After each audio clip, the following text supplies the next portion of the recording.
Let's start at the feet.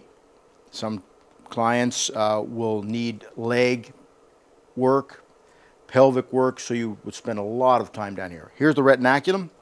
Land very lightly, like a bird on a twig, and hold from this station.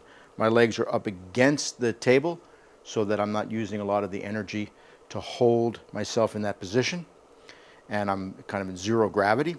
You can also put your hands underneath the feet like this. On the sides are often wonderful, especially if you want to listen to what's going on the side of the body.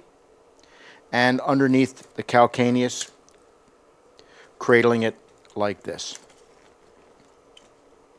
Okay, very oftentimes you'll want to sit when doing this work, especially if the client is coming to you or patient is coming to you with a complaint that has to do with the lower girdle from the pelvis down, so that you can have a conversation very, very directly from down at this point. Now we know, and we'll go more deeply into this in the work, that you can be anywhere and do craniosacral therapy in the body, but there are times that it's more specific and valuable to be here for a while, and I suggest sitting position, sitting posture. So let's bring the chair in, because you may spend 80% of your time at the feet.